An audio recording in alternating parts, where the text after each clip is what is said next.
नमस्कार प्यारे साथियों, मित्रों एवं विद्यार्थियों। मैं प्रियंका आप सभी का भारत और राजस्थान के लार्जेस्ट ऑनलाइन ऑफलाइन प्लेटफॉर्म उत्कर्ष परिवार में स्वागत करती हूँ। अभिनंदन करती हूँ। हम बात कर रहे हैं इतिहास विषय की। मैं इतिहास विषय की एजुकेटर हूँ और उत्कर्ष सिविल सर्विस के अंतर्गत मैं भारतीय इतिहास विषय को पढ़ाती हूँ। भारतीय इतिहास विषय में मध्यकालीन भारत और प्राचीन कालीन भारत और आधुनिक भारत तीनों पोर्शन मेरे द्वारा पढ़ाए जाते हैं और विश्व का इतिहास भी मेरे द्वारा यहाँ पढ़ाया जाता है। तो सबसे पहले हम इतिहास विषय पर थोड़ी सी परिचर्चा करते हैं। वर्ड लिखा गया आपके सामने इतिहास। अब कई बार साधारण सा जनरल सा क्वेश्चन दिखता है ये कि मीनिंग ऑफ हिस्ट्री, हिस्ट्री क्या होता है। अब हम सुने सुनाए आंसर देते हैं कि अतीत काल की घटनाएं इतिहास हैं। कोई बोल देता है अतीत काल की व्यवस्थित एवं क्रमबद्ध घटनाएं ही इतिहास हैं। लेकिन ऐसा जैसा लग रहा है उस प्रकार की सीधी और सरल भाषा इतिहास की नहीं है। अगर कोई एक्चुअल पूछे कि इतिहास का मीनिंग क्या होता है तो हमारा आंसर वहाँ होना चाहिए अतीत काल की संपूर्ण घटनाएं कभी भी मित्रों इतिहास में शामिल नहीं की जा सकती। क्यों? क्योंकि इतिहास अतीत का पर्याय होता ही नहीं है। क्यों नहीं होता है? उसका कारण ये होता है अतीत काल की सभी घटनाएं इतिहास के दस्तावेजों में शामिल नहीं की जा सकती। प्रत्येक दिन प्रत्येक व्यक्ति के जीवन में सैकड़ों घटनाएं घटित होती हैं। क्या हर घटना इतिहास हो सकती है? नहीं ना। अगर हर घटना ही इतिहास होने लग गई जो कि अतीत काल में घटित हुई है तो उसका तात्पर्य तो ये हुआ कि एक व्यक्ति के ऊपर एक दिन में ही चाहे एक पुस्तिका लिख लो, वो एक दिन में ही इतने सारे काम तो कर ही लेता है। तो कुल मिला के सीधी भाषा में ये कहा जा सकता है कि इतिहास अतीत का पर्याय नहीं होता। अतीत काल की केवल वो घटनाएं जो कि भविष्य में लाभदायक होती हैं, जिनका कोई उपयोग किया जा सकता है, जिनसे हम कुछ मित्रों सीख सकते हैं, जिनसे हम सुझाव ले सकते हैं, केवल उन्हीं महत्वपूर्ण घटनाओं का व्यवस्थित एवं क्रमबद्ध अध्ययन इतिहास कहलाता है। अब मुद्दा ये आता है कि इतिहास के हम कितने यहाँ पार्ट देखते हैं। तो अगर हम आरएस की बात करें, राजस्थान प्रशासनिक सेवा के सिलेबस को देखें तो उसमें इतिहास के मुख्य 4 भाग बताए गए हैं मित्रों। 4 अध्यायों में हम इतिहास को समझते हैं कि पहले अध्याय के रूप में हम प्राचीन भारत को पढ़ते हैं। मैं अध्याय शब्द ठीक बोल रही हूँ, आप में से कुछ लोगों को लग रहा होगा कि मैम अध्याय क्यों बोल रही हूँ, ये तो भाग है। ये इतिहास के भाग नहीं है मित्रों। इतिहास के भाग अलग होते हैं जो आपको जब हम पूरा सिलेबस पढ़ाएंगे शुरू से तो उसमें बताया जाएगा। ये केवल अध्याय ही हैं। इतिहास विषय को सरल और ईजी भाषा में समझने के लिए बहुत ही सिस्टमेटिक ढंग से उसका चैप्टराइजेशन किया गया है। 3 लेसन बनाए गए हैं, 3 पार्ट बनाए गए हैं, 3 चैप्टर बनाए गए हैं। वो शुरुआत के 3 चैप्टर हैं, उसमें एक चैप्टर प्राचीन भारत का इतिहास हम पढ़ते हैं।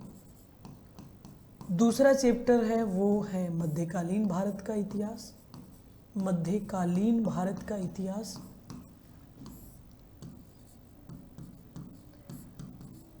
तीसरा जो चैप्टर पढ़ते हैं वो पढ़ते हैं आधुनिक भारत का इतिहास, आधुनिक भारत का इतिहास।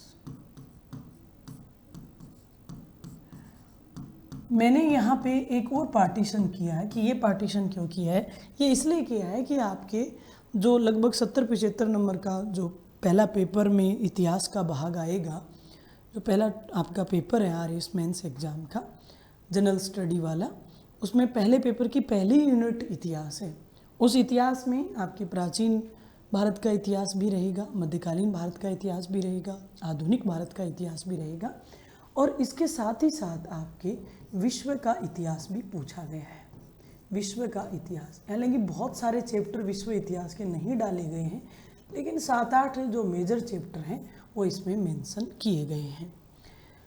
वर्तमान समय में आप सभी लोग जानते हैं कि न्यूज़पेपर्स अगर आप पढ़ते हैं तो आप देखते हैं ये बात कि जो एंशिएंट हिस्ट्री है, मिडिवल हिस्ट्री है, मॉडर्न हिस्ट्री है, इन तीनों ही अध्यायों के नाम बदल दिए गए हैं।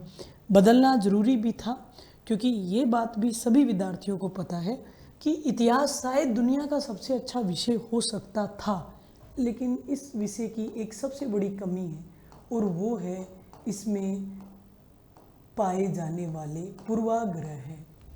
कुछ ऐसे पर्सपेक्टिव जो मित्रों हमें भीतर से लगते हैं कि यार ऐसा ही होगा। जैसे पूर्वाग्रह का साधारण भाषा में मीनिंग ये होता है, बिना किसी भी बात को, विचार को, व्यक्ति को जाने हम उसकी तह तक पहुँचे बिना ही उसके बारे में आइडिया लगा लेते हैं, कयास लगा लेते हैं कि ये अच्छा होगा या ये बुरा होगा। जैसे कुछ लोग होते हैं जो वाकई में अच्छे होते हैं, लेकिन बस हमें नहीं लगते। अब वो क्यों नहीं लगते इसका कोई रीज़न नहीं लगते तो नहीं लगते, ये पूर्वाग्रह है। कुछ लोग होते हैं मित्रों, कुछ विचार होते हैं जो वाकई में बुरे होते हैं लेकिन हमें अच्छे लगते हैं। अब कोई पूछे कि कारण बताइए क्यों अच्छे लगते हैं, कारण नहीं पता, वजह पूछोगे तो पूरी ज़िंदगी लग जाएगी। कहा ना कि बस ये अच्छा लगता है तो लगता है। तो इस प्रकार की बातें जीवन में आप लगातार देखते हैं। तो यही मित्रों पूर्वाग्रह, इतिहास विषय में बहुत पूर्वाग्रह क्यों हैं, तो उसका भी कारण आप जानते हैं कि इतिहास विषय दो मुख्य तत्वों से मिलके बनता है। दो इसके तत्व आवश्यक है इसमें, ये दो तत्व होंगे तभी इतिहास बनेगा। उसमें पहला तत्व तो है मित्रों कोई भी घटना, और दूसरा तत्व होता है उस घटना को लिखने वाला, समझने वाला, समझाने वाला लेखक। दोनों एक दूसरे के बिना अधूरे हैं। घटना बहुत अच्छी घटित हुई, कोई लिखने वाला ही नहीं है तो वो इतिहास कैसे हुआ। बहुत अच्छा लेखक है, पूरी दुनिया देश काल का उसको ज्ञान है, लेकिन कोई घटना ही नहीं है समक्ष, तो लेखक करेगा क्या। तो दोनों जब बातें साथ साथ आएंगी कि एक बहुत ही अच्छी सी घटना भी घटित हो जाए और बहुत ही एक अच्छा सा लिखने वाला लेखक भी वहाँ उपलब्ध हो, जब दोनों चीज़ें मिल जाएंगी तो एक सारगर्भित और एक अच्छा इतिहास मिलेगा। लेकिन दोनों होने के बावजूद भी आज पूरा का पूरा जो इतिहास है वो घटना बेस है, लेखक बेस है, तो यानी दोनों बातें तो हैं इतिहास में। उसके बावजूद भी इतिहास में पूर्वाग्रह पाए जाते हैं और उसकी सबसे बड़ी वजह ये है क्योंकि जो लेखक होता है वो मित्रों चाहे कितनी ही कोशिश कर ले, वो अपनी भावनाओं से ऊपर नहीं उठ सकता। क्यों? क्योंकि वो एक सामाजिक प्राणी होता है। वो एक मित्रों सामाजिक प्राणी है, इसलिए उसकी भावनाएं उसे कम ज़्यादा करें लेकिन कहीं न कहीं प्रभावित जरूर करती हैं, उसे डिस्टर्ब जरूर करती हैं। बहुत अच्छे से अच्छे लेखक का भी आप लेखन देखोगे तो आप तुरंत समझ जाओगे कि ये वामपंथी विचारधारा का व्यक्ति है, कि ये दक्षिणपंथी विचारधारा का व्यक्ति है, कि ये नारीवादी इतिहास लिख रहा है, कि ये राष्ट्रवादी इतिहास लिख रहा है, कि ये साम्राज्यवादी इतिहासकार है या ये सबल्टन अप्रोच का इतिहासकार है। हम तुरंत समझ जाते हैं ना, कुछ चंद लाइनों से ही हम इतिहासकार की नब्ज पकड़ जाते हैं कि ये इतिहासकार है, वो किस प्रकार का इतिहास लिखने वाला है। क्यों मित्रों, ऐसा कैसे पता चला हमें? क्योंकि जो लिखने वाला है वो समाज का हिस्सा है, वो एक सोशल प्राणी है। वो कितनी ही कोशिश कर ले वो अपनी भावनाओं से ऊपर नहीं जा सकता। जब भी जैसे कि फॉर एग्जाम्पल आपसे कोई कहे भाई राजपुताने का इतिहास लिखना है और उसमें तुलनात्मक अध्ययन करवाए महाराणा प्रताप और जलालुद्दीन मोहम्मद बिन अकबर का, तो राजस्थान का बच्चा चाहे कितना ही कोशिश करे कि मैं इसको निष्पक्ष रखूं, लेकिन फिर भी वो कहीं ना कहीं कुछ ज़्यादा अच्छे शब्द मित्रों प्रताप जी के लिए लिखेगा। मैं ये नहीं कह रही वो अच्छे नहीं थे, वो वाकई में काबिल भी थे, लेकिन उसके बावजूद भी हम भी अपनी तरफ से कुछ चीज़ें उसमें क्या कर देंगे साहब, ऐड कर देंगे। क्यों? क्योंकि हमें लगेगा कि उनके साथ हमारा भावनात्मक संबंध जुड़ा हुआ है, उनसे हम परे नहीं हो सकते। हर एक व्यक्ति समाज का हिस्सा, समाज से परे तो कोई व्यक्ति हो ही नहीं सकता। समाज से परे है तो या तो वो पशु है मित्रों, उसको समाज की जरूरत नहीं है, या स्वयं ईश्वर है। तो कहीं ना कहीं व्यक्ति जब तक समाज का सदस्य रहेगा वो भावनाओं से प्रभावित रहेगा और यही भावनाएं इतिहास को भी कम ज़्यादा मित्रों डिस्टर्ब तो करती हैं। अब देखिए वर्तमान समय में इन नामों में तीनों में बदलाव हुआ। बदलाव की आवश्यकता इसलिए थी कि शुरुआत में ये जो पूरा विभाजन इतिहास का दिखता है वो एक अंग्रेज इतिहासकार जेम्स मिल के द्वारा किया गया था। और जेम्स मिल ने ये विभाजन इसलिए किया था कि वो ये चाहते थे कि हिंदुस्तान के इतिहास में कोई भी ऐसा एक चैप्टर जरूर हो जिसे सदैव सदैव के लिए ब्रिटिश लोगों के नाम पे या ईसाई धर्म के नाम पे पढ़ा जाए। इतिहास की शुरुआती विभाजन में सबसे पहला जो भाग था इसको नाम दिया गया था हिंदू काल या हिंदू धर्म का इतिहास। दूसरे को नाम दिया गया था मित्रों मुस्लिम काल या मुस्लिम या इस्लाम धर्म का काल मित्रों, मुस्लिम काल। और तीसरे को काल दिया गया था मित्रों ईसाई काल, ईसाई धर्म का काल या ब्रिटिश काल मित्रों। ये इसमें कुछ कालखंड था। तीनों भागों को शुरुआत में धर्म के आधार पर ही बांटने की कोशिश करी गई थी, क्योंकि एंशिएंट काल में जितने मेजर जो राजा रहे, साम्राज्य रहे, वो ऑलमोस्ट हिंदुओं के थे। मध्यकाल पूरा का पूरा मित्रों इस्लाम का दिखता है हमें, और आधुनिक काल में लगभग यहाँ पे यूरोपियन कंपनियां हैं वो शासन करती है। तो इस प्रकार का एक विभाजन था। चूँकि अंग्रेजों के जाने के बाद में हम इन नामों से इतिहास को नहीं जानना चाहते थे कि भाई भारत एक पंथ निरपेक्ष राष्ट्र है या धर्म निरपेक्ष राष्ट्र है, तो वहाँ पे ये धर्म के नाम पे इतिहास का विभाजन नहीं चाहिए। आरएस प्रीलिम्स में पूछा जाने वाला सबसे बेहतरीन क्वेश्चन ये उठता है, भारतीय इतिहास का प्रारंभिक विभाजन किस आधार पे किया गया।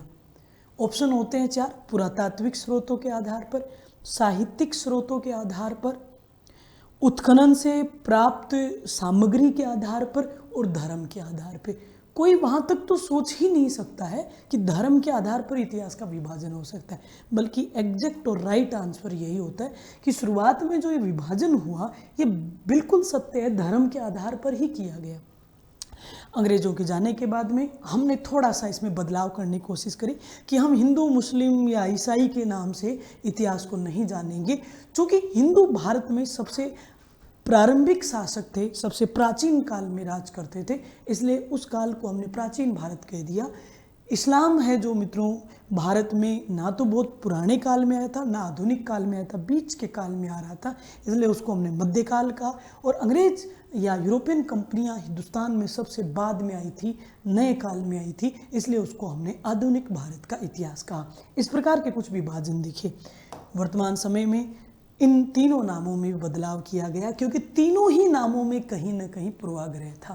पूर्वाग्रह ऐसे था मित्रों कि भाई हम कहें भाई मौर्य काल कौन से काल में था, प्राचीन भारत में था, तो बड़ा ही असहज हो जाता है, क्योंकि भारतीय लोग जो हैं वो या प्राचीनता का मतलब समय से नहीं समझते। यहाँ हमारे यहाँ पे प्राचीनता का मतलब व्यक्ति के विचारों से कि कितना नैरो माइंड है, कितना पुराने ख्यालात का आदमी है। अब चक्रवर्ती सम्राट अशोक जैसे व्यक्ति के लिए हम कहें कितना पुराना आदमी, ऐसा कहना ही अपने आप में बुरी बात है। जिस व्यक्ति का दिया सब कुछ है, जिस व्यक्ति ने दुनिया को अहिंसा का पाठ सिखाया, जिस व्यक्ति ने दुनिया को धर्मघोष के बारे में बताया, जिस व्यक्ति ने मित्रों ये बताया कि विश्व शांति के लिए युद्ध जरूरी नहीं है मित्रों, विश्व शांति के लिए प्रेम और शांति की ज़्यादा आवश्यकता है, पीसफुल हैप्पीनेस वाला माहौल रखिए। जिस व्यक्ति के सारनाथ स्तंभ से हमने भारत का राष्ट्रीय प्रतीक चिन्ह लिया, जिसके द्वारा लिखे गए अभिलेख आज भी भारत की विरासत का हिस्सा है, जिनसे आज भी हम प्रेरणा लेते हैं, सब कुछ अपने राज्यादेश जो थे अपने अभिलेखों में, शिलालेखों में, स्तंभ लेखों में, गुहा लेखों में लिखा है, उस व्यक्ति को प्राचीन कहेंगे तो कितना ज़्यादा हमारे इतिहास की तौहीन मानी जाएगी। तो कहीं ना कहीं नामों में बदलाव की आवश्यकता थी, और वर्तमान में बदलाव कुछ इस प्रकार से किए गए हैं। प्राचीन भारत का नाम बदल के रख दिया गया है golden era of India. Golden era of India, golden era of India का मतलब है भारत का स्वर्णिम इतिहास, यानी एक ऐसा काल जब हिंदुस्तान सोने की चिड़िया था, हिंदुस्तान पूरे वर्ल्ड का स्पिरिचुअल टीचर था, आध्यात्मिक गुरु था, सभी लोग हिंदुस्तान से सीखते थे। एक ऐसा काल जब भारत की अर्थव्यवस्था अधिशेषी और आत्मनिर्भरता की अर्थव्यवस्था थी। सभी लोग हैं मित्रों वो अपनी ज़मीन से कमाते थे और उसी से उनका पूरा जीवन चल जाया करता था। हमारा किसी पर कुछ भी मित्रों कोई उधार बाकी नहीं था। हमें जो कुछ चाहिए था, जितना चाहिए था, हम यहीं से उत्पादित कर लिया करते थे। तो वो पूरा काल अपने आप में भारत का स्वर्णिम युग था मित्रों। तो अब बच्चे मुझे बोलते हैं कि मैम ये गोल्डन पीरियड है तो इसको सिल्वर पीरियड कर देते हैं, इसको फिर क्या कहेंगे साहब, ब्रोंज या आयरन। तो देखिए दूसरा काल आप जानते हो, दूसरे काल में भारत में कहीं भी क्या नहीं दिखता है साहब, शांति नहीं दिखते है। तो शांति नहीं दिखता है इसलिए इसका नाम क्या पड़ गया जी, स्ट्रगलिंग इंडिया। स्ट्रगलिंग इंडिया, संघर्षरत भारत। लगातार मित्रों युद्ध युद्ध युद्ध ही होते चले जाएंगे, इसलिए पूरे काल का नाम ही क्या पड़ गया है जी, संघर्षरत भारत का इतिहास। तीसरे काल को हम देखते हैं कि तीसरे काल में मित्रों यहाँ पे भारतीय राष्ट्रीय कांग्रेस का बहुत बड़ा योगदान दिखता है। और कांग्रेस के जो तीनों चरण थे, उदारवादी युग, उग्रवादी युग और गांधी युग, ने भारत की स्वतंत्रता के लिए अत्यधिक प्रयास किया।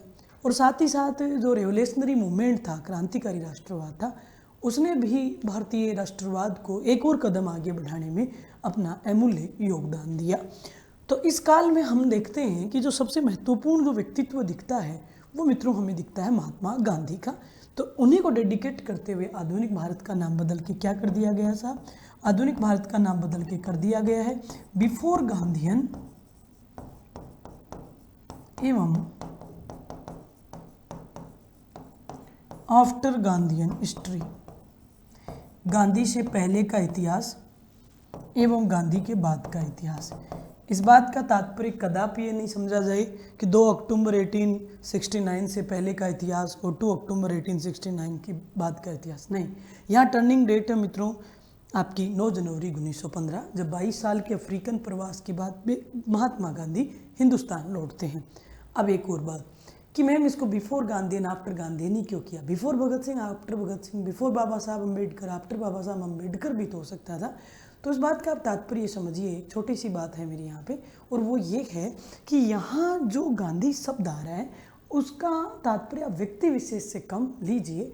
गांधी बेसिकली एक कॉन्सेप्ट है, गांधी एक विचारधारा है, गांधी एक सिद्धांत है मित्रों। गांधी मर सकता है, गांधीवाद हमेशा जिंदा रहेगा। तो गांधीवादी रणनीति में विश्वास करने वाले सभी लोगों को हम गांधीयन युग में ही शामिल करते हैं। तो मैंने उपयुक्त जो भी नाम अभी संबोधित किए थे वो सभी पार्ट ऑफ गांधीयन ईरा ही हैं। तो सभी आपके जो फेवरेट लोग हैं वो इस काल में शामिल हो जाएंगे। ये 3 पार्ट तो हम पढ़ते हैं इतिहास के मित्रों, 3 अध्याय तो इतिहास के, और एक चौथा अध्याय पढ़ते हैं हम विश्व का इतिहास। अब देखिए आज की हम जो क्लास करने वाले हैं, एक छोटी सी क्लास है, वो करने वाले हैं मध्यकालीन भारत के इतिहास पे। तो देखिए सबसे पहले मैं लेती हूँ आपकी हेडिंग मध्यकालीन भारत का इतिहास। मध्यकालीन भारत का इतिहास, इसमें ध्यानपूर्वक सुनिए। पहली बात तो ये आता है कि मैं मध्यकालीन भारत के इतिहास को कब से शुरू माने। तो देखिए अगर हम एकदम बेसिकली बैक में जाके बात करें तो मध्यकालीन भारत के इतिहास की शुरुआत इतिहास में बेसिकली 20 जून 712 से ही मान ली जानी चाहिए। हालांकि आप में से कुछ लोगों के दिमाग में ये भी चल रहा होगा कि मैम ये तो राजपूत काल चल रहा था, ये तो पूर्व मध्य काल चल रहा था। ये वो काल था, आप सुनिएगा इस बात को, मैं ये तो नहीं कह रही कि पूर्णतः यहाँ मध्यकाल शुरू हो गया। ये वो काल था जब भारत का कोई भी एक केंद्रीय राजा नहीं था और भारत की कोई भी एक सेंटर कैपिटल नहीं थी। प्राचीन भारत में जब राजा हर्षवर्धन की मृत्यु हो जाती है 647 एडी में, तो राजा हर्षवर्धन जो कि पुष्यभूति वंश के यानी वर्धन वंश के एक महानतम शासक थे। मैं ये भी कहूँ भारत के भी ऑलमोस्ट वो प्राचीन काल के अंतिम महान शासक ही थे। उसके बाद में भारत में उत्तर और दक्षिण भारत की अगर हम तुलना करें तो आप देखेंगे कि बहुत सारे छोटे छोटे राज्य यहाँ दिखाई देते हैं। चौहान है, चालुक्य है, परमार है, प्रतिहार है, गहड़वाल है, उसके बाद में पाल है मित्रों। उसके बाद में हम दक्षिण भारत में बात करें तो चालुक्य है, पल्लव है, चोल है। तो भारत में बहुत सारे छोटे छोटे राज्य हैं और उनके अपने अपने छोटे शासक हैं। सभी में एक संघर्ष है कि भारत का सेंटर पावर कौन बने, या हम सीधी भाषा में कहें तो भारत का प्रतिनिधित्व कौन करे। जब आपस में हमारी भारतीय शक्तियां ही लड़ रही हैं, जब भारत के प्रांत ही आपस में लड़ रहे हैं, तो उसका एक सीधा परिणाम ये होने वाला है कि अब कुछ विदेशी ताकतें होंगी जिनको ये समझ में आ रहा है कि भारत में कोई भी एक मुख्य राजा नहीं है, तो हम भारत के ऊपर अटैक कर सकते हैं। और एक भारत में युद्धों का सिलसिला शुरू होता है और भारत में युद्ध करने की शुरुआत जो मध्यकाल में दिखती है वो सर्वप्रथम हमें दिखती है 20 जून 712 को। 20 जून 712 को एक व्यक्ति है अरब जाति का और उसका नाम है मोहम्मद बिन कासिम।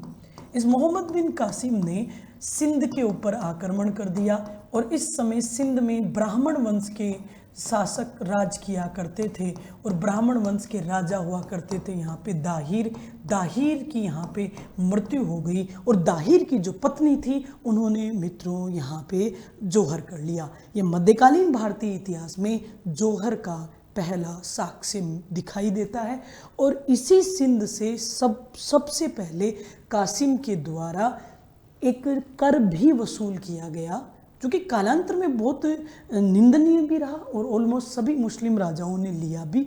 उस कर को हम हिंदुस्तान में जजिया कर के नाम से जानते हैं। अब 2 क्वेश्चन आ गए।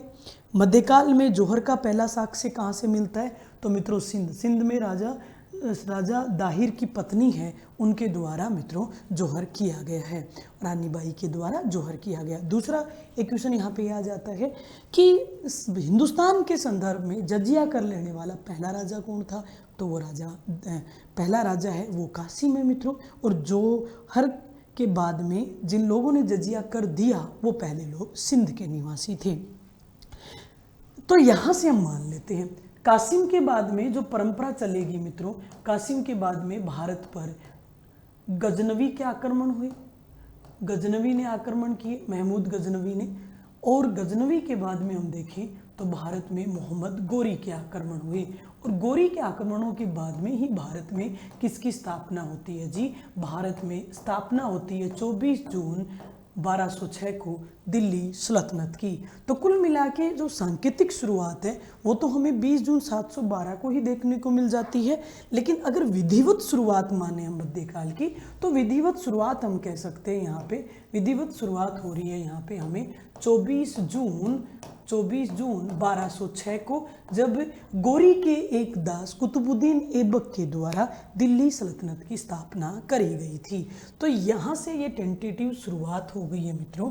और यहाँ से लेके हम देखते हैं 23 जून 1757 तक का जो काल है वो इतिहास में मध्यकाल के नाम से जाना जाता है। मध्यकाल का समय क्या हो गया भारत में जी? सांकेतिक तौर पे 20 जून 712 कासिम के आक्रमण से, और विधिवत तौर पे देखें तो 24 जून 1206 से लेकर 23 जून 1757 तक का काल इतिहास में मध्यकाल के नाम से जाना जाता है। अब मुद्दा आया कि ये 23 जून 1757 को क्या हुआ था? तो ये वही घटना है जो इतिहास में वॉर ऑफ प्लासी के नाम से जानी जाती है। प्लासी के युद्ध में अंग्रेजी ईस्ट इंडिया कंपनी के गवर्नर लॉर्ड क्लाइव के द्वारा बंगाल के नवाब सिराजुद्दौला को पराजित कर दिया गया। क्या होता है जी यहाँ पे? प्लासी युद्ध में 23 जून 1757 को अंग्रेजी ईस्ट इंडिया कंपनी के गवर्नर लॉर्ड क्लाइव के द्वारा बंगाल के नवाब थे सिराजुद्दौला, उनको पराजित कर दिया गया। चूँकि तात्कालिक समय में बंगाल पूरे भारत का सबसे समृद्ध प्रांत था, दिल्ली से भी ज़्यादा मजबूत था। बंगाल को पराजित करने का तात्पर्य ये था कि अंग्रेज़ों ने भारत की राजनीति में दखल देना शुरू कर दिया है। अब बंगाल के इस भूमि से उनको जो भी संसाधन प्राप्त हुए, उन संसाधनों की बदौलत उन्होंने एक करके संपूर्ण भारत के प्रांतों को पराजित करके भारत का राष्ट्रीय स्वरूप अपने पक्ष में कर लिया। और देखते ही देखते वो भारत के एक तरह से मालिक बन गए और अंग्रेज ईस्ट इंडिया कंपनी थी वो मित्रों भारत की सर्वोच्च शक्ति बन गई। तो वहाँ तक का काल है मित्रों वो मध्यकाल का इतिहास कहलाता है। फिर 23 जून 1757 के बाद का जो काल है पूरा वो आधुनिक भारत के इतिहास में शामिल कर लिया जाता है। तो हमें पता चल रहा है यहाँ पे कि मध्यकाल कहाँ से कहाँ तक है। तो अब आपसे कोई पूछ ही ले कि लाइन है, मैं लाइन बता भी रही हूँ, प्रीलिम्स में एक लाइन पूछता है कि भारत में आधुनिक भारत की शुरुआत कब से मानी गई है, या ये पूछ ले मध्यकालीन भारत का अंत कब माना गया है। तो फेमस इतिहासकार जदुनाथ सरकार के शब्दों में 23 जून 1757 को हिंदुस्तान में मध्य युग का अंत होता है और आधुनिक युग की क्या होती है, शुरुआत होती है। अब देखिए ये जो हम पढ़ रहे हैं मध्यकालीन भारत, इस मध्यकालीन भारत में हम कौन कौन से चैप्टर पढ़ते हैं? अगर आपके सिलेबस को ही मैं एक सेकंड के लिए रिवीजन करवाऊँ तो देखिए, मध्यकालीन भारत के जो आपके बड़े अध्याय हैं उसमें सबसे पहले एक तो हम पहला अध्याय लेते हैं इस्लाम का उदय। ये बेसिकली मित्रों डायरेक्ट तो चैप्टर नहीं है आप लोगों के सिविल सर्विस में, लेकिन चूँकि पूरा मध्यकालीन इतिहास है वो इस्लामिक कल्चर का इतिहास है, तो जब तक हम बिस्मिल्लाह अल रहमान अल रहीम अल्लाह ताला को नहीं समझ सकते, जब तक हम पैगंबर्स को नहीं पढ़ेंगे, मोहम्मद साहब के बारे में नहीं जानेंगे, जब तक हम खलीफाओं के काल को नहीं पढ़ेंगे, जब तक हम अबू बकर है, हज़रत उमर, हज़रत उस्मान, हज़रत अली, है ना, हुसैन, हसन आदि को नहीं जान पाएंगे, तब तक हम मूलतः इस्लाम के बारे में नहीं जान पाएंगे। तो बेसिकली एक क्लास तो इस बात पे जाएगी इस्लाम का उदय कब हुआ, कहाँ से हुआ, हिजरी संवत कब शुरू हुई, हिजरी संवत में टोटल कितने महीने होते हैं, हिजरी संवत के जो हिजरी कैलेंडर है वो चंद्रगणना पे आधारित है या सूर्य गणना पर आधारित है, उसमें मित्रों एक सच्चा जो मुसलमान है उसकी कौन कौन सी विशेषताएं हैं वो शरीयत में बताई गई है। मित्रों हम ये पढ़ेंगे इसके अंदर शहादा क्या होता है, सलात क्या होता है, सोम क्या होता है, हज क्या होता है मित्रों, उसके बाद में मित्रों आपका ज़कात क्या होता है, शरीयत क्या होता है, जवाबित क्या होता है, ये सब वो जो बहुत ही अच्छे छोटे छोटे क्वेश्चंस आपके हो सकते हैं, प्रीलिम्स में भी हो सकते हैं, मेंस में भी हो सकते हैं, इंटरव्यू में भी हो सकते हैं। तो इस सभी बातों को मद्देनज़र रखते हुए इस्लाम के उदय के ऊपर थोड़ी सी परिचर्चा की जाएगी। इस्लाम के उदय के बाद में हम दूसरे चैप्टर में हम पढ़ते हैं यहाँ पे विदेशी आक्रमण। विदेशी आक्रमणों में हम भारत के रेफरेंस में 2 आक्रमण पढ़ते हैं, एक पढ़ते हैं अरब जाति का आक्रमण पढ़ते हैं और एक पढ़ते हैं हम तुर्क जाति का आक्रमण। 2 आक्रमण पढ़ते हैं। अरब जाति में हम पढ़ते हैं मोहम्मद बिन कासिम का आक्रमण और तुर्क जाति में हम 2 वंशों के आक्रमण पढ़ते हैं। एक वंश जिसने भारत पर आक्रमण किया जिसका नाम था यामिनी वंश और दूसरा वंश जिसने भारत पर आक्रमण किया उसका नाम था संसबनी वंश। आरएस के प्रीलिम्स में एक क्वेश्चन आया था एक बार, मोहम्मद गोरी कौन से वंश के थे? ऑप्शन है मित्रों गौरी वंश, गौर वंश, फिर ऑप्शन था मित्रों इसमें संसबनी वंश या यामिनी वंश। तो हमको लगता है कि मोहम्मद गोरी तो मतलब गोरी तो गौर वंश का ही होगा, मोहम्मद गजनवी यानी मतलब गजनवी तो गजनी वंश का ही होगा। नहीं साहब, मोहम्मद गजनवी का नाम गजनवी और मोहम्मद गोरी का नाम गोरी, ये दोनों ही क्षेत्र विशेष से पड़े। गजनी प्रदेश के मुखिया होने के नाते उनको गजनवी और गौर प्रदेश के मुखिया होने के नाते उनको गोरी कहा गया। लेकिन यहाँ उनके मूल वंशों की बात करें तो मूल वंश है यामिनी और संसबनी वंश। यामिनी वंश के जिस व्यक्ति ने भारत पर आक्रमण किया है वो व्यक्ति सबसे पहले तो भारत में आक्रमण किया है सुबुकुतगीन ने। सुबुकुतगीन क्वेश्चन ये भी प्रीलिम्स में हिट क्वेश्चन होता है बच्चों के लिए। क्वेश्चन पूछा जाता है मध्यकालीन भारत में आक्रमण करने वाला पहला तुर्क शासक कौन था? तो सभी बच्चों को ये लगता है मित्रों कि पहला तुर्क राजा तो महमूद गजनवी था।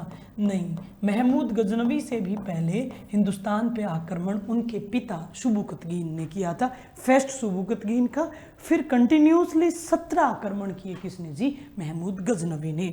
और संसबनी वंश में हम किसको पढ़ते हैं जी? संसबनी वंश में पढ़ते हैं मोहम्मद गोरी को, मोहम्मद गोरी। तो आप देखिए 2 अच्छे क्वेश्चन यहाँ 3 तैयार हो गए। गोरी का मूल वंश संसबनी था और गजनवी का मूल वंश यामिनी वंश था।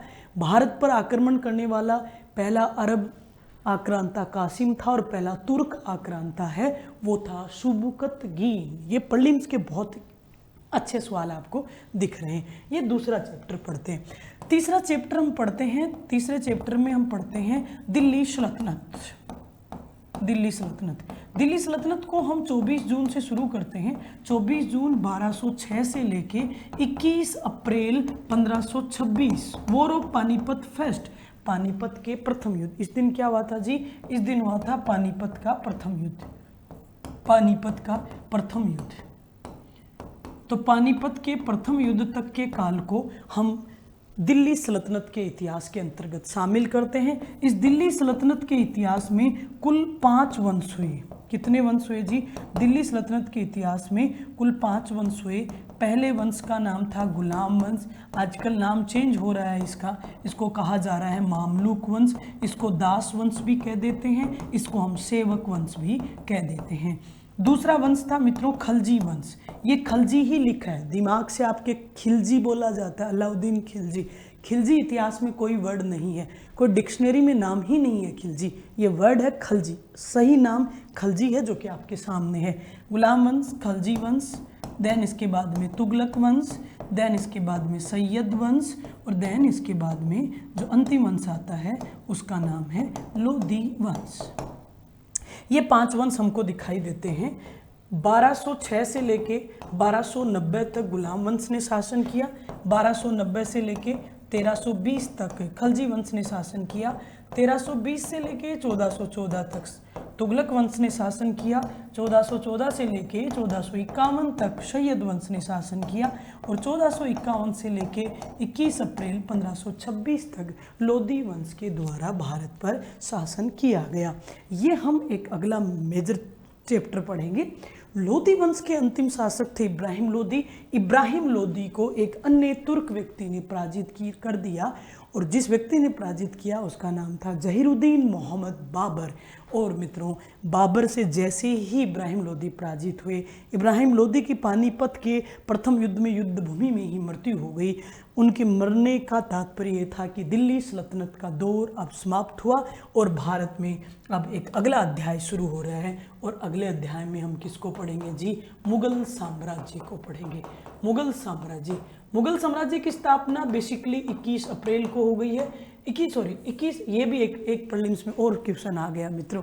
हमको लगता है मुगल साम्राज्य जब लिखा जाता है किसी साधारण किताबों में तो हम कहते हैं 21 अप्रैल 1526।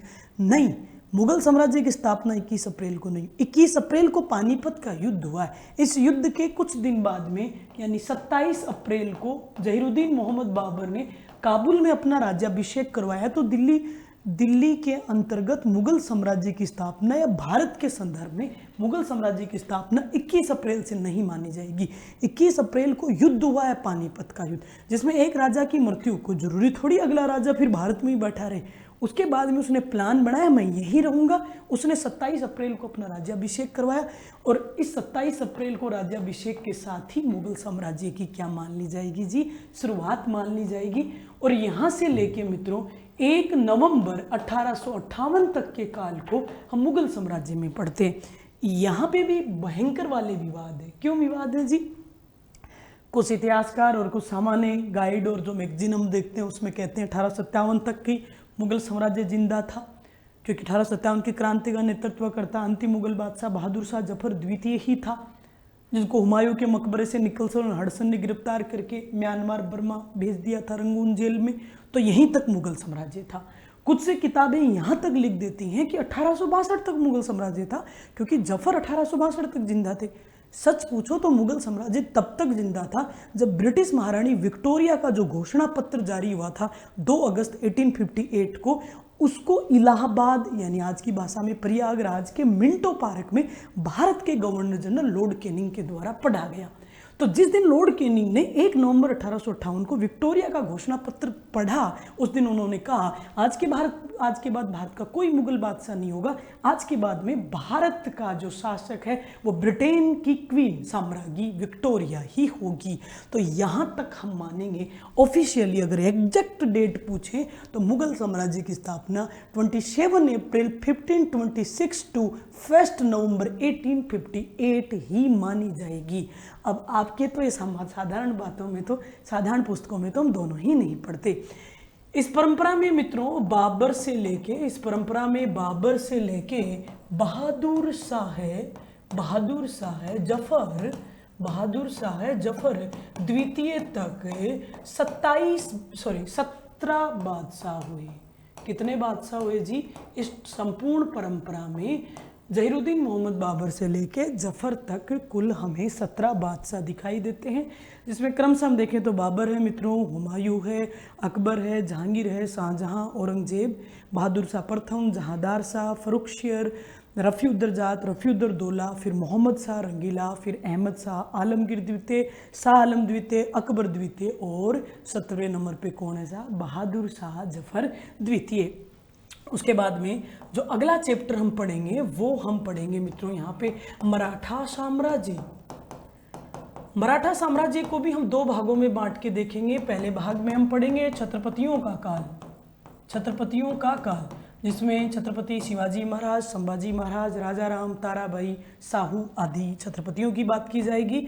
और दूसरे काल में हम पढ़ेंगे पेशवाओं का काल, और इस पेशवाओं के काल में हम बालाजी विश्वनाथ, बाजीराव प्रथम, बालाजी बाजीराव, माधव नारायण राव और बाजीराव द्वितीय जैसे पेशवाओं के ऊपर परिचर्चा करेंगे।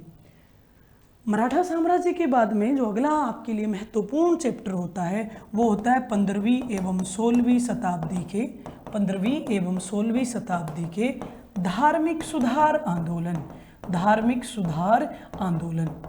मस्ट बात ये है, देखिए धर्म में ये नहीं कह धर्मों में कमियां होती है, कमी धर्म में नहीं होती, धर्म के व्याख्याकारों में होती है या धर्म को अपनाने वाले अनुयायियों में कुछ ना कुछ गलतियां होती है। हिंदू धर्म में भी छोटी मोटी हमें विसंगतियां दिखती हैं और इस्लाम में भी कुछ विसंगतियां हमें एक समय पे दिखाई देती है। हिंदू धर्म की विसंगतियों में सबसे बड़ी विसंगति थी वो शैव और वैष्णव मतभेदों की थी। कुछ अनुयायी थे जो कहते थे सत्यम शिवम सुंदरम, शिव ही सब कुछ है, ओम नमः शिवा, और कुछ को लगता था विष्णु ही सब कुछ है। शिव जी के अनुयायियों को नैनार संत कहते हैं और विष्णु जी के अनुयायियों को आलवार संत कहते हैं। जब नैनार वर्सेज आलवार संतों के मध्य लड़ाइयाँ बढ़ गई तो इन दोनों को बैलेंस करने के लिए, इनके मतभेदों को समाप्त करने के लिए एक नई परंपरा दिखी और उस नई परंपरा को हम कहते हैं इतिहास में भक्ति आंदोलन, जहाँ ना ज्ञान योग की आवश्यकता है ना कर्म योग की आवश्यकता है। जब भी समय मिल जाए हरि का नाम स्मरण कर लीजिए, है ना, हरे राम राम राम हरे हरे, हरे कृष्णा कृष्णा कृष्णा हरे हरे, मिल जाएगा ईश्वर। कहीं किसी मंदिर जाने की जरूरत नहीं, किसी गुरु के पास जाने की जरूरत नहीं। मानो तो मित्रों कण कण में ही परमात्मा है। तो ये भक्ति आंदोलन आया जो बहुत ही सीधा और सरल मार्ग था ईश्वर तक जाने का। इसी प्रकार इस्लाम में भी एक बड़ा विवाद चल रहा था और वो विवाद था मित्रों सुन्नी वर्सेज शिया। सुन्नी थोड़े से परंपरागत इस्लामिक थे और शिया थोड़े से परिवर्तनशील थे। सुन्नियों को हम नो चेंजर्स मानते हैं और शियाओं को हम प्रो चेंजर्स मानते हैं। जब इनमें भी श्रेष्ठता को लेकर विवाद हुआ तो एक नई परंपरा आई और वो था सूफी आंदोलन या सूफीवाद या सूफी मत, जिन्होंने शिया सुन्नी के मतभेदों को मिटा के ये समझाने की कोशिश करी कि दुनिया में सबसे बड़ा धर्म इंसानियत का होता है, मानवता का होता है और सच्ची नर सेवा में ही नारायण सेवा निहित होती है, मानव मात्र की सेवा में ही खुदा की सेवा निहित होती है। ये हमें सूफी संतों ने समझाया। ये एक और चैप्टर हमें यहाँ मध्यकाल में दिखता है और मध्यकाल का जो लास्ट चैप्टर होता है वो होता है नवीन स्वायत्त शासी राज्यों का उदय। और इस नवीन स्वायत्त शासी राज्यों के उदय को भी हम दो चैप्टर में पढ़ेंगे। एक मित्रों हिंदू राज्य था जिसका नाम था विजयनगर, जिसमें संगम, सुलू, तुलु और अराविडू जैसे 4 वंशों ने शासन किया। और एक पढ़ेंगे हम बहमणी वंश जो कालांतर में बीदर, ब्रार, बीजापुर, अहमदनगर और गोलकुंडा 5 भागों में बटा हुआ दिखाई दिया। ये एक छोटा सा सिलेबस है आपके मध्यकालीन भारत के इतिहास का, यानी स्ट्रगलिंग इंडिया का। कुल मिला के देखें तो चैप्टर बहुत कम है, कोई ज़्यादा चैप्टर नहीं है, घबराने की जरूरत नहीं है। एक इस्लाम का उदय, दूसरा विदेशी आक्रमण, तीसरा चैप्टर है दिल्ली सल्तनत, चौथा चैप्टर है मुगल साम्राज्य, 5वां है मराठा साम्राज्य, छठा है 15वीं और 16वीं शताब्दी के धार्मिक सुधार आंदोलन और 7वां चैप्टर है नवीन स्वायत्त शासी सॉवरेंट स्टेट्स का उदय। ये कुछ आपके यहाँ चैप्टर दिखाई देते हैं। अब वैसे तो मैं अध्यापक हूँ, मैं तो सभी को पढ़ाती हूँ, मेरे लिए सभी ही टॉपिक बहुत इंटरेस्टिंग है, सभी मुझे एक से बढ़ के एक लगते हैं, मैं सबको बहुत ही प्रेम पूर्वक और बहुत ईमानदारी से पढ़ाती हूँ, और उम्मीद भी ये करी जाती है कि आप लोगों को सभी पढ़ाया हुआ समझ में आए। ऑप्शन ये होता है आप 100 बार भी हमें पूछेंगे, हम 200 बार उस बात का विनम्रतापूर्वक जवाब देंगे। लेकिन अब हमें कुछ एक टॉपिक हम बात कर लेते हैं, तो कोई भी एक टॉपिक हम उठा लेते हैं, चाहे हम छत्रपति पढ़ें, पेशवा, विजयनगर, बहमणी, लेकिन इन सब में एक थोड़ा सा अलग टॉपिक दिख रहा है जो जिसके बारे में हम बहुत कम जानते हैं, और वो दिख रहा है हमें सूफी मत। तो हम थोड़ी सी परिचर्चा करते हैं सूफी मत पर। तो मैं डायरेक्ट हेडिंग ले लेती हूँ, सूफी मत। मैं आपको ये भी बताऊंगी प्रीलिम्स में क्या क्वेश्चन होंगे, मेंस में क्या क्वेश्चन होंगे। यहाँ से थोड़ी सी परिचर्चा करते हैं। सामने लिखा हुआ है सूफी मत। अब मुद्दा ये आया कि सूफी जो आंदोलन था उसका मूल भाव क्या है। अगर इस सूफी आंदोलन के मूल भाव को समझ गए तो मेंस का क्वेश्चन तो हम आराम से हैंडल कर लेंगे। और सूफी मत का जो मूल भाव था वो मूल भाव है प्रेम एवं उदारता। प्रेम एवं उदारता, बस ये एक लाइन अगर कोई जानता है तो वो सूफी मत को थोड़ा बहुत तो समझता है। सूफी मत के जो मूल भाव है, उनकी जो ओरिजिनल जो फीलिंग है, ओरिजिनल उनका जो कॉन्सेप्ट है मित्रों, वो प्रेम और उदारता पे टिका हुआ है। और वो ऐसे सरल स्वभाव के, सरल व्यक्तित्व के लोग थे जो भी सूफी संत थे, कि दुनिया में जो कुछ है वो केवल प्रेम के दम से जिंदा है, प्रेम से ही जीता जा सकता है। आप और जो हम साधारण लोग प्रेम समझते हैं, इसका मतलब वो प्रेम नहीं है जो हम समझ रहे हैं। प्रेम के 2 टाइप यहाँ सूफियों ने हमें बताया। एक प्रेम होता है जिस्मानी प्रेम, जिस्मानी जिस्म शरीर से किया जाने वाला प्रेम। एक होता है रूहानी प्रेम, रूह से किया जाने वाला प्रेम। हम भागदौड़ भरी भौतिक दुनिया में केवल जिस्मानी प्रेम को जानते हैं। रूहानी प्रेम बहुत टफ होता है, लेकिन उसकी एक शर्त ये होती है, अगर वो हो जाता है तो वो जीवन भर मौजूद रहता है। दुनिया में जो स्थायी प्रेम है वो केवल रूहानी प्रेम है। वो जन्म के शुरू से होता है और जन्म के एंड तक होता है। जैसे एक माता और एक शिशु का प्रेम, जैसे एक पिता और पुत्र का प्रेम, भाई और बहन का प्रेम। ये जिस्मानी प्रेम नहीं है, ये रूहानी प्रेम है। माँ अपनी संतान से तब से प्रेम करती है जब वो उसके गर्भ में होता ही नहीं है, तब से ही वो कल्पना करने लग जाती है। फिर वो 9 महीने अपनी माँ के पेट में बच्चा बड़ा होता है, फिर उस धरती पे आता है। माँ अपनी मृत्यु के डेट तक अपनी संतान से प्रेम करती रहती है, वो रूहानी प्रेम होता है। संतान भी जो अच्छी संतान होती है, अच्छे संस्कार वाली संतान होती है, वो अपने माता पिता से जीवन भर प्रेम करता है। और हर ही कोई करता है अपने माता पिता से तो प्रेम।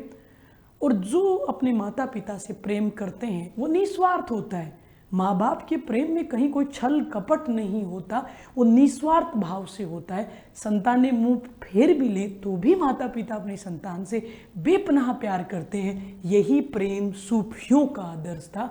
तो यहाँ प्रेम और उदारता का मतलब आप रूहानी प्रेम से लीजिए, क्योंकि हम दार्शनिक कॉन्सेप्ट बता रहे हैं आपको, ठीक है। तो सूफी मत का मूल भाव था, वो था प्रेम और उदारता। सच पूछो तो सूफी जो वाद है वो इस्लाम के भीतर है। इस्लाम के भीतर सुन्नी एवं शिया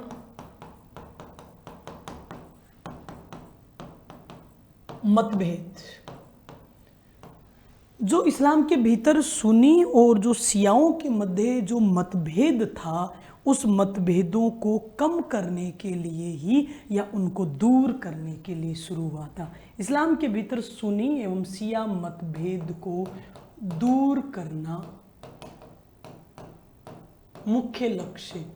इस आंदोलन का मुख्य मोटो क्या था जी, कि सुन्नियों में और शियाओं में जो लड़ाई है श्रेष्ठता की, या मित्रों अपने आप को सर्वोच्च साबित करने की, या मित्रों ज़्यादा परिवर्तनशील कौन है, ज़्यादा जटिल कौन है, ये जो विवाद है उनमें, इस विवाद को दूर करने के लिए, कम करने के लिए एक मत आता है, और उस मत का नाम क्या है साहब, सूफीवाद है। अब सीधी भाषा में क्या मैं ये बोल दूँ तो ठीक है क्या, इस्लाम के भीतर सूफी मत एक सुधारवादी आंदोलन के रूप में शुरू हुआ। सुधारवादी आंदोलन, भाई क्यों, ये नया कुछ नहीं बता रहे, जो कुछ पहले से है उन्हीं में थोड़ा बहुत रिफॉर्म करने की बात कर रहे हैं। सूफी मत इस्लाम के भीतर एक सुधारवादी आंदोलन के रूप में शुरू हुआ और मुद्दा ये उठा, शुरुआत कहाँ से हुई? तो इसकी शुरुआत जो दिखती है वो शुरुआत हमें दिखती है देश ईरान से। ये भी याद रखिए, सूफी मत यहाँ का भारत का ओरिजिनल मत नहीं है, ये बाहर से आया हुआ है भारत में। और भारत में भी बाहर से कहाँ से आया जी? सूफी मत की शुरुआत है बेसिकली ईरान देश से हुई है, एक सुधारवादी आंदोलन के रूप में हुई है, शिया और सुन्नी के मतभेदों को दूर करने के लिए हुई है। एक और बात, इस्लाम में मित्रों, इस्लाम में एक लाइन चलती है, मैं लिख रही हूँ आपको देखना। इस्लाम में विभिन्न रहस्यात्मक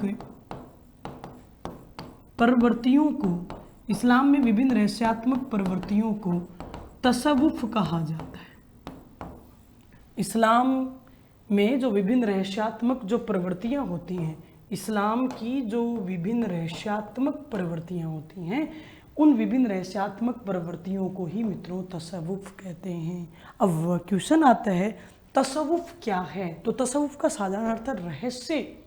और दुनिया में जितने भी मत दिखते हैं उनमें सबसे रहस्यात्मक मत माने जाता है सूफी। और इसीलिए सूफी आंदोलन को ही एक और नाम से भी इतिहास में जानते हैं, और वो क्या है साहब? तसव्वुफ आंदोलन। इस्लाम की रहस्यात्मक जो भाव भगिनाएँ होती हैं उनको हम तसव्वुफ कहते हैं। सूफी आंदोलन का ही एक अन्य नाम तसव्वुफ आंदोलन मिलता है। आजकल यही वर्ड आता है तसव्वुफ क्या है? सूफी आंदोलन। अब बोले कि मैम कैसा रहस्य? ये समझ में तो आएगा नहीं, ये तो नाम मुझे भी नहीं है आज दिन तक। एक्चुअली कहा जाता है कि सूफियों के जो मूल भाव होते हैं, सूफियों का जो समा और फना, नृत्य और संगीत के भाव होते हैं, वो कोई नहीं समझ सकता। जब सूफी संत भाव विभोर होकर नृत्य करते हैं तो कोई पता नहीं लगा सकता है कि दुखी हैं कि सुखी हैं, कि मित्रों ये वैराग्य में रो रहे हैं कि करुणा में रो रहे हैं, कि दया में रो रहे हैं, कि दर्द में रो रहे हैं, कि प्रसन्नता में रो रहे हैं, समझ में ही नहीं आता। यही तो रहस्य है। देखिए, जो दर्द बताना पड़ जाए वो दर्द कैसा, और जो बिना बताए दर्द को समझ ना सके वो हमदर्द कैसा। तो यहाँ ये इस प्रकार के हमदर्द लोग हैं जो कुछ भी सह लेंगे पर बताएंगे कुछ नहीं। जैसे माता सब कुछ सह जाएगी, भूखी सो जाएगी, लेकिन संतान हो गई कि नहीं मैं तो भूखी सोई नहीं, मैं तो खा लिया है। घर में एक रोटी है तो माँ बच्चे को खिला देगी, और वो यह साबित करेगी कि मेरा तो पेट आज ज़्यादा भरा हुआ है, मैंने ज़्यादा खा लिया। तो इस प्रकार का जो मित्रों रहस्यात्मक प्रेम है वो हमें सूफी मत में दिखाई देता है। अब सवाल उठता है ये कि सूफी शब्द की उत्पत्ति कैसे हुई? इसका नाम सूफी शब्द ही क्यों पड़ा? अन्य भी तो हो सकता था। सूफी शब्द बेसिकली अरबी भाषा का शब्द है। कौन सी भाषा का शब्द है जी? अरबी भाषा का शब्द है। और अरबी भाषा के कौन से शब्द से बना है जी? सफ़ा। पेट सफ़ा तो हर रोग दफा वाला सफ़ा, है ना। तो याद रखिए कि आपसे पूछेगा सूफी शब्द का उदय कौन से शब्द से हुआ है, सूफ या सफ़ा या सफ़ी या सूफी, तो आपको वहाँ उलझना नहीं है। आप याद रख लेना सूफी शब्द अरबी भाषा के सफ़ा शब्द से बना है, और सफ़ा शब्द का जो अर्थ होता है वो होता है पवित्रता, प्योरिटी। वे लोग जो आचार विचार में, व्यवहार में, कथनों में, कर्मों में पवित्र थे, आध्यात्मिक थे, सब सूफी कहलाए। इस सूफी शब्द का मतलब क्या जी? पवित्रता। यानी जो लोग कोड ऑफ कंडक्ट का इस्तेमाल करते थे, जो बहुत ही नैतिक प्रकृति के लोग थे, आचार व्यवहार में, विचारों में बहुत ही शुद्धता जिनकी थी, और बहुत ज़्यादा पवित्र प्रकृति के लोग थे, वही सभी लोग क्या कहलाते हैं जी? वही सभी लोग सूफी कहलाते हैं। तो बहुत ही ईजी हो गया है कि सूफी सफ़ा शब्द से बना। सूफी शब्द अरबी भाषा से लिया गया है, इसका मीनिंग पवित्रता होता है। इसमें रहस्य के ऊपर सबसे ज़्यादा बल दिया जाता है। रहस्य के ऊपर बल देने के कारण ही सूफी आंदोलन को तसव्वुफ आंदोलन कहते हैं। इसकी शुरुआत ईरान से हुई थी। ये इस्लाम के भीतर एक सुधारवादी आंदोलन के रूप में पैदा हुआ था। और हम ये भी जानते हैं कि इस्लाम के भीतर शिया और सुन्नी के मतभेदों को दूर करने के लिए इस आंदोलन की क्या होती है जी? इस आंदोलन की शुरुआत होती है। अब हम बात करते हैं, एक क्वेश्चन बच्चों से पूछा जाता है कि भारत आने वाला पहला सूफी संत कौन था। तो हम एकदम बचपन से ये सुनते आए हैं कि भाई हिंदुस्तान आने वाला पहला सूफी संत तो ख्वाजा मोइनुद्दीन चिश्ती था, जो कि कहते हैं कि मोहम्मद गोरी की सेना के साथ भारत आ गया था।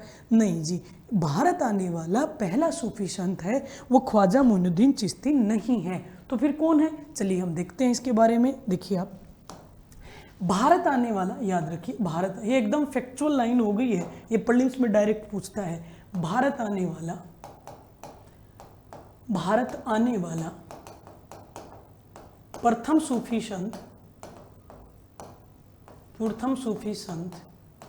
1005 में महमूद गजनवी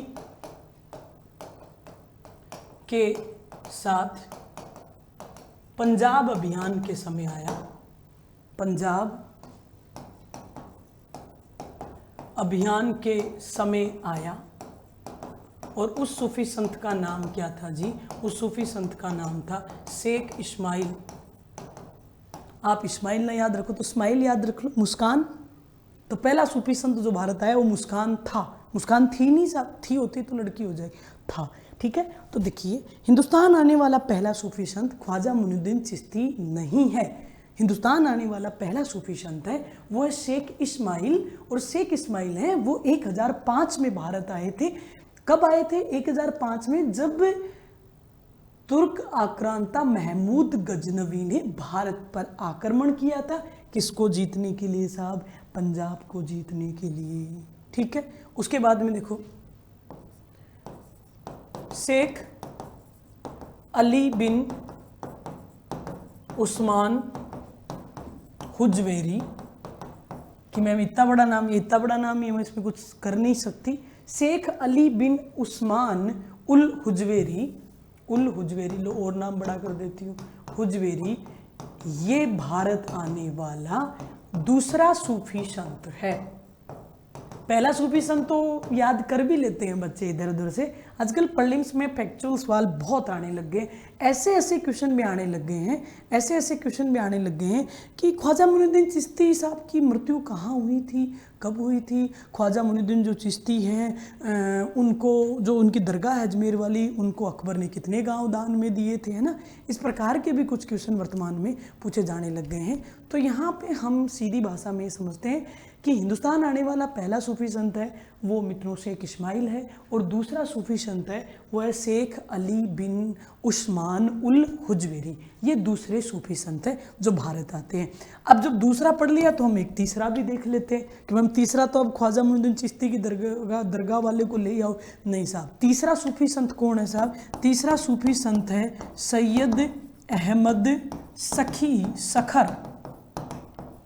ये लीजिए, ये सैयद अहमद सखी सखर है, ये हिंदुस्तान आने वाले तीसरे सूफी संत थे। तो ये तो अब एकदम फैक्ट हो गया, आपकी प्रीलिम्स में आपको याद रखने हैं कि हिंदुस्तान आने वाला पहला सूफी संत शेख इस्माइल, दूसरा शेख अली बिन उस्मान उल हुजवेरी, तीसरा सैयद अहमद सखी सखर। ये हिंदुस्तान आने वाले क्रम से 1, 2, 3 सूफी संत है। अब क्वेश्चन आपकी जो होता है लैंग्वेज, वो ये सुनिए, हिंदुस्तान आने वाला सबसे प्रसिद्ध सूफी संत कौन सा था? क्वेश्चन यहाँ से उठता है, सबसे प्रसिद्ध सूफी संत, हिंदुस्तान आने वाला सबसे प्रसिद्ध सूफी संत कौन सा था? अब कुछ बच्चों के दिमाग में तो ये भी चल रहा होगा, मेरे से एक बार एक कक्षा में बच्चे ने पूछा था कि मैम ये तो मुस्लिम है, भाई इस्लाम से ही निकला है सूफी मत, तो इनको आप संत क्यों बोल रही हो? मेरी बात सुनिएगा आप लोग, आप सिविल सर्विस की तैयारी कर रहे हो, जैसे प्रशासनिक भाषा में सरनेम का कोई महत्व नहीं होता। मुझे ओनली मेरे फर्स्ट नेम प्रियंका से ही जाना जाता है, मैं आगे क्या लगाती हूँ कोई मतलब नहीं है आपकी। अब जिस दिन आप आरपीएस बनेंगे, एसडीएम बनेंगे, अकाउंट ऑफिसर बनेंगे, आरटीएस बनेंगे, तो अगर आपकी नेम प्लेट भी है तो लिखने के लिए भले आप लिख लो, लेकिन ऑफिशियली केवल आपको आपके फर्स्ट नेम केवल प्रियंका ऐसे ही जाना जाता है। तो यहाँ पे ये आप याद रखिए, जो संत शब्द है वो स्त्री पुरुष या हिंदू मुस्लिम जैन बौद्ध सिख ईसाई का मोहताज नहीं है। संत मित्रों उन लोगों को कहते हैं जो अपने आचार व्यवहार में, अपने विचारों में, अपने कर्मों में, अपनी वाणी में बहुत ज़्यादा परिष्कृत लोग थे, शुद्ध लोग थे। संस्कारवान थे, जिन्होंने इस प्रगति को एक और कदम आगे सुधारों की दिशा में बढ़ाया, वो सभी लोग संत कहलाते हैं। जैसे पहले विवाद चलता था मीराबाई तक को लेके, मीराबाई संत कैसे हो सकती है, मीराबाई तो स्त्री है। क्यों, क्या हुआ, मीराबाई स्त्री है तो मीराबाई संत क्यों नहीं हो सकती?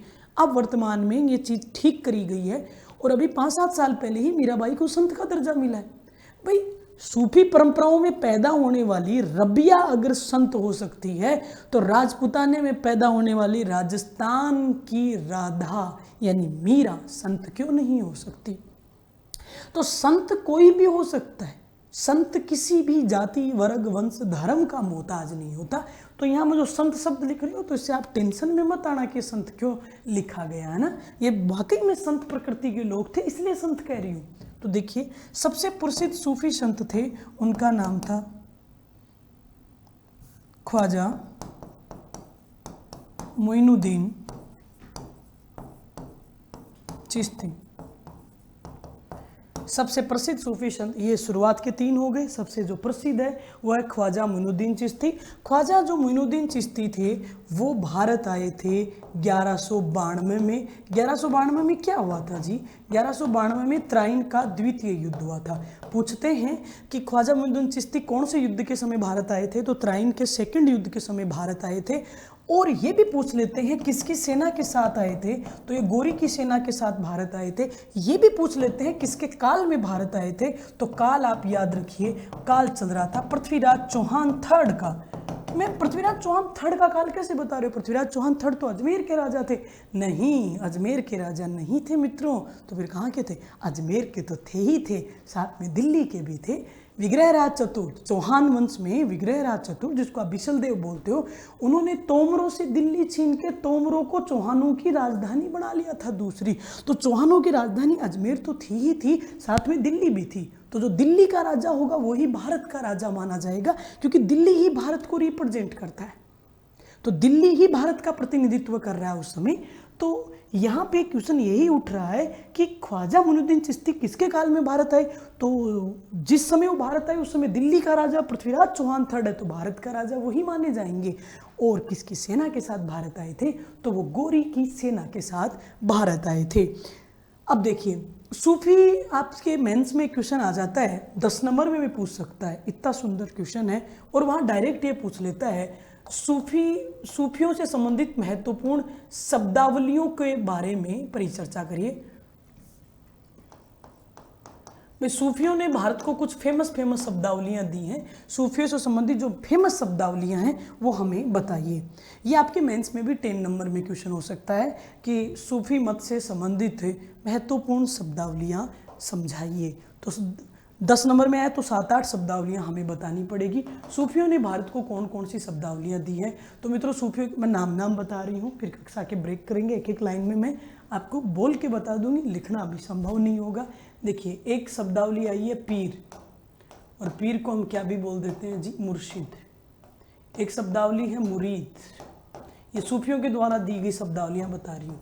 एक शब्दावली है वली, एक शब्दावली है समा, फिर एक है फना, फिर एक है बासरा,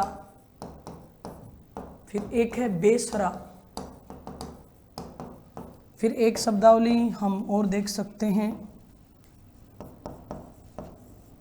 वहदत उल वजूद, एक शब्दावली है वहदत उल शुहूद, एक शब्दावली है सिलसिला, एक शब्दावली है मलफूजात, एक शब्दावली है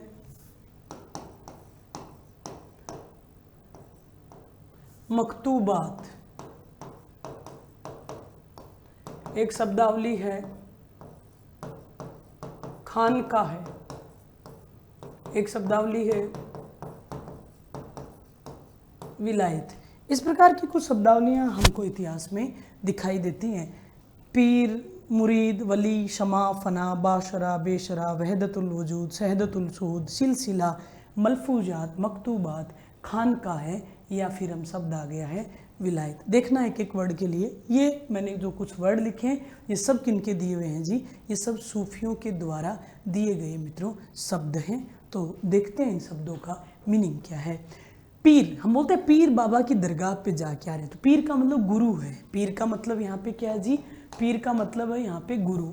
और मुर्शिद भी किसको बोलते हैं जी, मुर्शिद बोलो या पीर बोलो, गुरु जी को बोलते हैं गुरु। मुरीद, मैं आपके ज्ञान का कायल हो गया। मैम आपने वाकई में हमें अच्छा पढ़ाया, हम आपके कायल हो गए, हम आपके मुरीद हो गए, हमें आपकी प्रत्येक बात समझ में आई। तो गुरु की जान किस में बसती है जी, गुरु की जान बसती है अपने शिष्य में। तो मुरीद गुरु का क्या होता है जी, वो होता है शिष्य। उसके बाद में वली, वली का मतलब होता है उत्तराधिकारी चेन, उत्तराधिकारी चेन। प्रत्येक गुरु के द्वारा, पहले के गुरु आज के गुरुओं जैसे नहीं थे, वो बहुत ही आध्यात्मिक लोग थे मित्रों। वो योग्यता के आधार पे जो अपना सबसे प्रिय और इंटेलिजेंट शिष्य होता था उसको अपना उत्तराधिकारी चुन लिया करते थे कि मेरे बाद में अगला पीर यही होगा। तो उत्तराधिकारी चेन की प्रथा को ही वली कहते हैं। शमा का मतलब होता है नृत्य प्लस संगीत। देखिए आप याद रखिए, इस्लाम में यानी शरीयत में नृत्य और संगीत का निषेध है।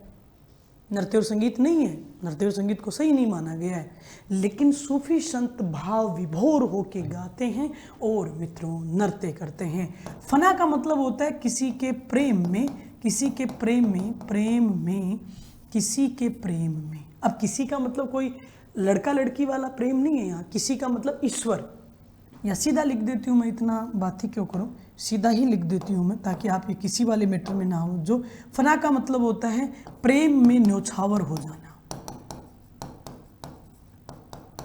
प्रेम में न्योछावर हो जाना, खुदा के प्रेम में अपना सर्वस्व त्याग देना, सुख शांति है ना, अपना चैन नींद भूख प्यास सब कुछ ईश्वर के नाम कर देना, इसी को क्या बोला जाता है साहब, फना बोला जाता है।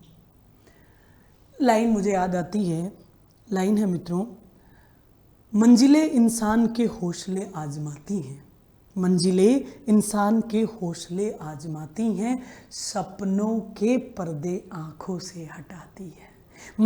मंजिलें इंसान के हौसले आजमाती हैं, सपनों के पर्दे आंखों से हटाती है। कभी किसी भी बात से हार मत मानना, क्योंकि ठोकरें ही इंसान को चलना सिखाती हैं। तो यहाँ ये है कि उस खुदा, कुछ भी नहीं है दुनिया में, सब मोह माया है मित्रों। जो कुछ है वो मित्रों मोक्ष है, ब्रह्म है, या फिर हम कहें महापरिनिर्वाण है। तो उस ईश्वर के नाम पर, उसके प्रेम में खुद को न्योछावर कर देना ही क्या कहलाता है जी, फना कहलाता है।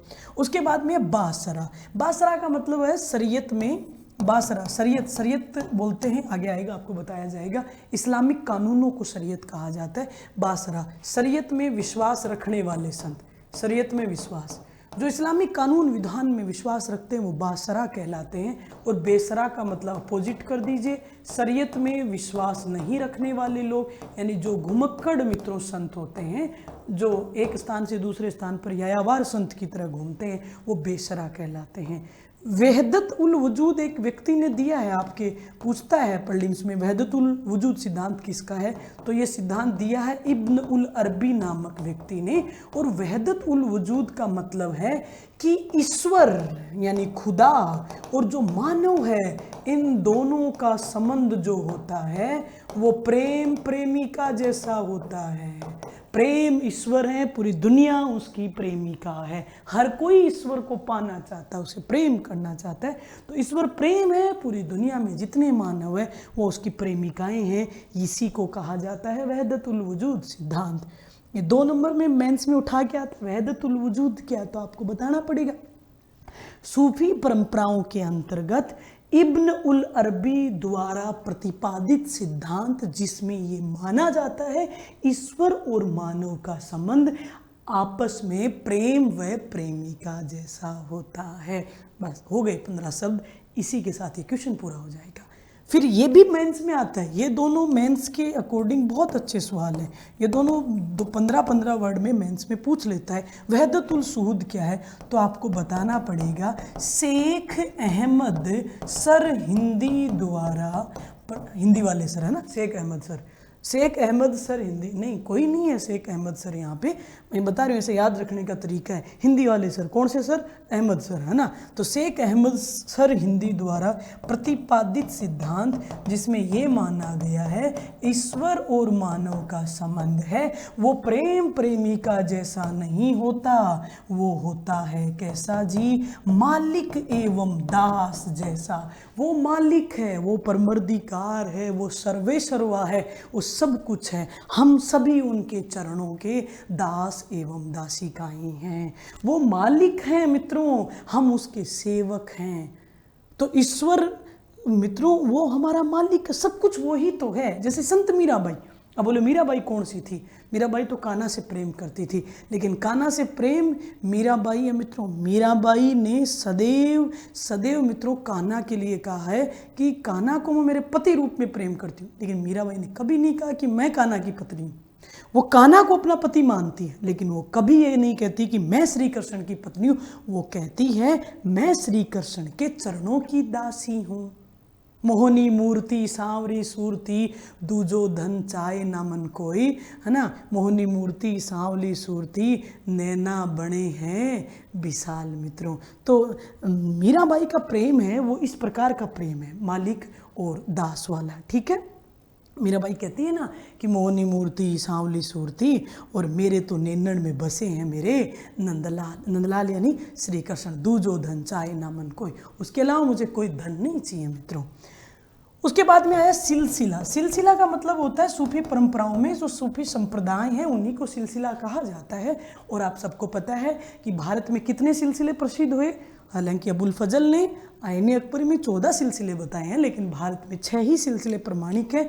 क्रमशः बात करें तो चिश्ती सिलसिला, सुहरावर्दी सिलसिला, फिरदौसी सिलसिला, सतारी सिलसिला, कादिरी सिलसिला और नक्शबंदी सिलसिला। उसके बाद में आता है मित्रों मलफूजात। मलफूजात क्या होता है तो सुनिए, जो विभिन्न सिलसिलों के जो सूफी संत हैं, मैंने 6 सिलसिले बताए, तो इन विभिन्न ये 2 नंबर में बहुत इंपॉर्टेंट, ये मेंस में डायरेक्ट क्वेश्चन आता है मलफूजात क्या है, और ये भी मेंस में आता है मित्रों मकतूबात क्या है। इन 14 शब्दावलियों में 4 मेंस की शब्दावलियाँ, तो आपको बताना है मलफूजात में 15 शब्दों में कि सूफी संप्रदायों में सूफी संतों के जो विचार हैं और उनके जो कथन हैं उनका संकलन ही मलफूजात कहलाता है।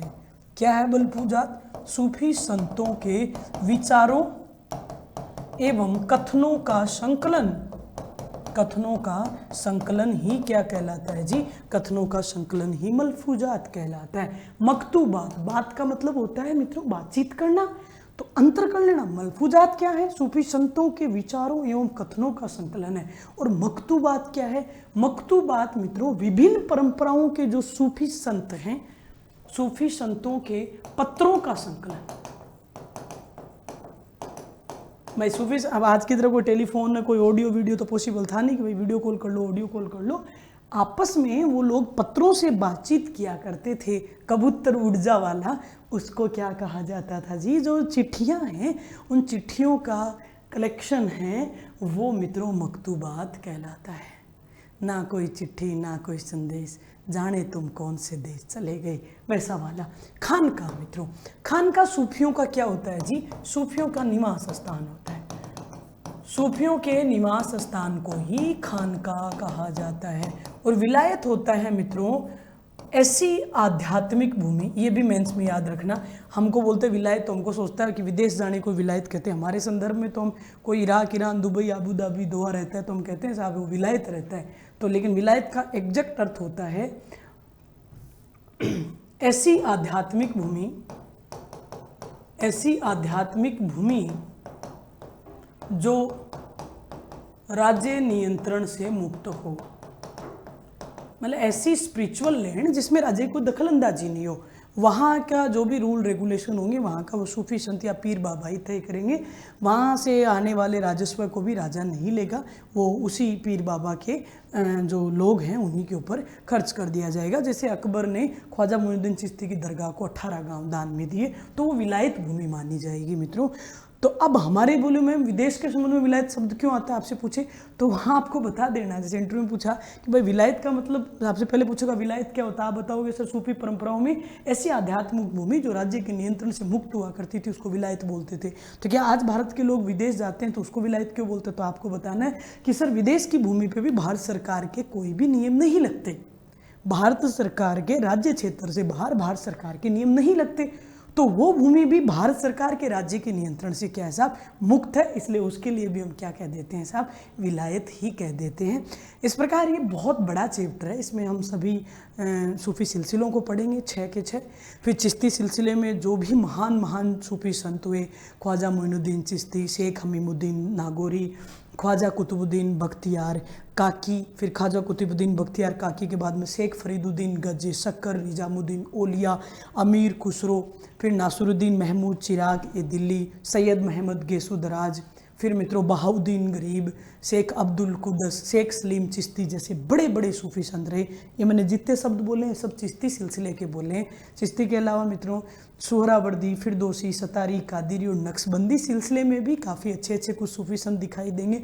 इन सब को हम पढ़ेंगे एक छोटे से ब्रेक के साथ, और उसके लिए हमें आपके साथ फिर एक बार मुलाकात करनी पड़ेगी। तो तब तक के लिए आपसे हम विदा चाहते हैं। जय हिंद, जय भारत, राम राम।